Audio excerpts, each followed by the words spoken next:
আসসালামু আলাইকুম। কাকুন কেয়ারেস রান্নাঘরে আপনাদের সবাইকে স্বাগতম। আশা করি আপনারা সবাই ভালো আছেন, সুস্থ আছেন। আমরাও ভালো আছি আলহামদুলিল্লাহ। আজ বছরের প্রথম দিন উপলক্ষে আমরা পায়েস রান্না করছি। তাই প্রথমে আমরা ফ্রিজ থেকে দুধ বের করে নিলাম। তারপর আমরা পানি দিয়ে চালগুলো ভালো করে পরিষ্কার করে নিচ্ছি। আমার মেয়ে বসে চাল পরিষ্কার করা দেখতেছে। আমরা আগে থেকে নারকেল রেডি করে রেখেছি আর পায়েস রান্না করার জন্য যাবতীয় মশলা সব রেডি করে রেখেছি।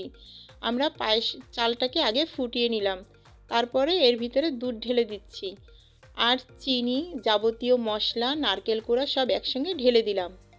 এখন পায়েসটা ভালো করে নাড়াচাড়া করতেছি। পাশাপাশি আর একটা চুলায় আমরা ভাত বসিয়ে দিয়েছি। পায়েসটা নাড়তেই হবে, না হলে নিচে দাগ লেগে যেতে পারে বা পুড়ে যেতে পারে।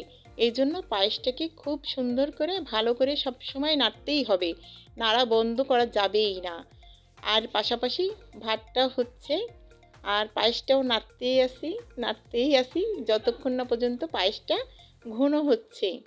এখনও আমাদের পায়েসটা পুরোপুরি হয় নাই, এখনও অনেক সময় লাগবে। এভাবেই অনেকক্ষণ ধরে নাড়াচাড়া করার পরে মোটামুটি পায়েসটা আমাদের হয়ে গেছে। এখন আমরা অন্য একটা পাত্রে পায়েসটা ঢেলে নিব।